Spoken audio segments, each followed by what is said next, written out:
नमस्कार दोस्तों, मैं एडवोकेट विजय त्यागी आपका अपने चैनल एडवोकेट अनप्लग्ड में हार्दिक स्वागत करता हूं। दोस्तों, अगर आपने इस चैनल को सब्सक्राइब नहीं किया है तो I request you to please subscribe my channel.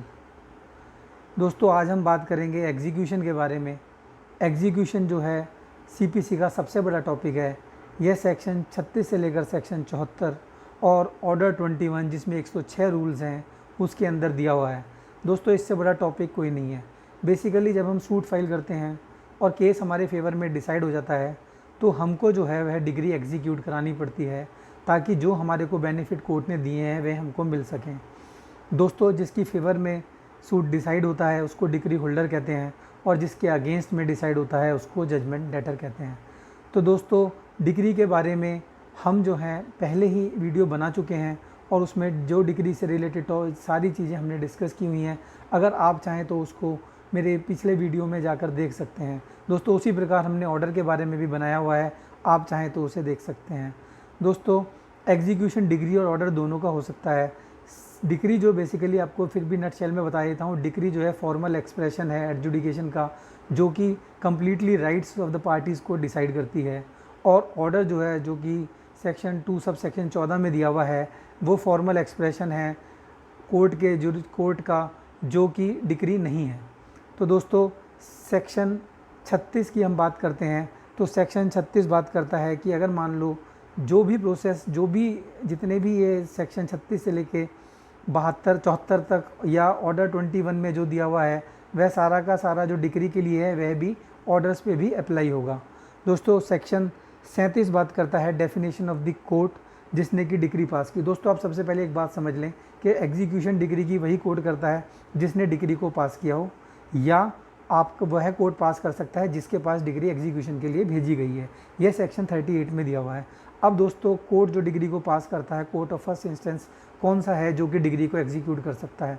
मान लो जिसने डिग्री पास की है, एक तो वो कोर्ट कर सकता है। दूसरों, मान लो कि अगर मान लो कोई अपीलेट कोर्ट ने डिग्री पास की है तो जो फर्स्ट इंस्टेंस का कोर्ट है जिसने डिग्री पास की थी वह उस डिग्री को एग्जीक्यूट कर सकता है। या मान लो अगर क्या था मान लो कि अगर मान लो कोर्ट ऑफ फर्स्ट इंस्टेंस ने सीज़ कर दिया है कि मान लो कोर्ट नहीं एग्जिस्ट करता अब इस टाइम पे, तो जो डिग्री को जो एग्जीक्यूट करना है वह डिग्री को कोई भी कोर्ट जिसमें कि सूट उस तरीके का सूट अप्लाई हो सकता था, मतलब सूट को ट्राई करने की जुरिस्डिक्शन है, वह उसको जो है आपका डिग्री को एग्जीक्यूट कर सकता है। इसमें एक एक्सप्लेनेशन भी दिया। अगर मान लो कोई कोर्ट था जिसमें डिग्री जो है आपकी पास की और उसका जो है बाइफर्केशन हो गया, यानी कि उसमें से कुछ पार्ट जो है ट्रांसफ़र होकर कहीं और चला गया, तो अगर मान लो वह भी कॉम्पिटेंट ज्यूरिसडिक्शन का कोर्ट है तो वह भी जो है इस डिग्री को एग्जीक्यूट कर सकता है। दोस्तों, सेक्शन 39 बात करता है ट्रांसफ़र ऑफ डिग्री की। डिग्री जो है ट्रांसफ़र जो है किसी भी कोर्ट में की जा सकती है जो कि कॉम्पिटेंट ज्यूरिसडिक्शन का कोर्ट होना चाहिए।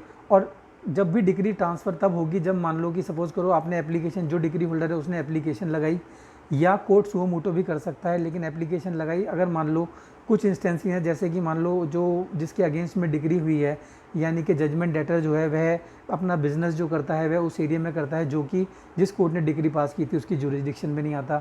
या सपोज़ करिए मान लो कुछ जो है डिग्री सेटिस्फाई करने के लिए कुछ तो वहाँ पे उसके जुरिसडिक्शन में है, बाकी जो चीज़ें हैं, जो प्रॉपर्टी हैं वो उसकी जुरिसडिक्शन में लाई नहीं करती, या इमूवेबल प्रॉपर्टी जो है किसी और कोर्ट की जुरिसडिक्शन में लाई करती है।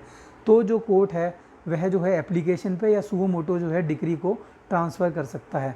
दोस्तों, जिस कोर्ट को ट्रांसफ़र करेगा वह कोर्ट जो है कॉम्पिटेंट ज्यूरिसडिक्शन का कोर्ट होना चाहिए, यानी कि वह कोर्ट जो है अगर मान लो उस कोर्ट में सूट फाइल किया जाए, यही से सूट किया जाता तो वह उस केस को सुन सकता था। तो वही कोर्ट जो है कोर्ट ऑफ कॉम्पिटेंट ज्यूरिसडिक्शन होता है। और कोई भी कोर्ट जो है डिग्री को एग्जीक्यूट जो है अपनी टेरिटोरियल अपनी ज्यूरिसडिक्शन के बाहर एग्जीक्यूट नहीं करा सकता, इसलिए जो है सेक्शन 39 सब सेक्शन 4 में दिया हुआ है। तो इसीलिए जो है कोर्ट जो है डिग्री को ट्रांसफ़र करता है। बेसिकली अगर मान लो किसी अनदर स्टेट में कोई डिग्री को ट्रांसफ़र करते हैं, सेक्शन 40 कहता है, तो जो उस कोर्ट के जो उस स्टेट की जो प्रोसीडिंग्स एग्जीक्यूशन की वह प्रोसीडिंग्स उस पर लागू होंगी। और सेक्शन 41 जो बात करता है वह कहता है result of execution proceedings to be certified, यानी कि जो भी एग्जीक्यूशन प्रोसीडिंग उसमें हुई आपके ट्रांसफर्ड कोर्ट में, डिग्री एग्जीक्यूट हुई या नहीं हुई, उसको जिस कोर्ट में जो है डिग्री गई थी वह सर्टिफाई करेगा कि जो है डिग्री एग्जीक्यूट हो गई, कितनी एक्सटेंट तक हुई या नहीं हुई, वह कोर्ट जो है उसको वो जो है उसको सर्टिफाई करेगा। दोस्तों पावर जो होती है ट्रांसफरी कोर्ट की, उसकी सेम पावर होती है जो कि जिस कोर्ट ने डिग्री पास की है उसकी होती है। सपोज़ करो मान लो कोई ट्रांसफरी कोर्ट के पास केस आया, तो वह जो है उसके अंदर कोई भी क्वेश्चन या कोई इशू अराइज होता है तो वह उसको डिसाइड कर सकता है। सपोज़ करिए जैसे मान लो कि कोई आदमी की डेथ हो गई, या जजमेंट डेटर की डेथ हो गई, या डिग्री होल्डर की डेथ हो गई, तो लीगल रिप्रेजेंटेटिव से रिलेटेड कोई भी इशू अगर राइज होता है तो वह डिसाइड कर सकता है। इवन जो है ट्रांसफरी कोर्ट है, सिंस उसके पास सेम पावर है जैसे कि जिसने कोर्ट ने डिग्री पास की थी, तो वह उसको फर्दर अगर किसी और स्टेट में भी, किसी और कोर्ट में भी उस डिग्री को ट्रांसफ़र फर्दर कर सकता है। तो दोस्तों आज हम इतना ही करेंगे। इसके बाद जैसे कि फ़ॉरेन जजमेंट को कैसे एग्जीक्यूट किया जाता है, अगर मान लो जजमेंट हुई और उसमें किसी ने अड़चन पैदा की तो उसके खिलाफ क्या क्या रेमेडीज़ हैं, और किस तरीके से एग्जीक्यूशन से रिलेटेड बाकी जो चीज़ें हैं वो हम अपने नेक्स्ट वीडियो में जो है दोस्तों डिस्कस करेंगे। अगर आपको दोस्तों यहाँ तक का यह वीडियो अच्छा लगा हो तो मैं आपसे रिक्वेस्ट करूँगा कि प्लीज़ दोस्तों वीडियो को लाइक करें, सब्सक्राइब करें, शेयर करें। दोस्तों प्लीज़ सब्सक्राइब करें। धन्यवाद, थैंक यू।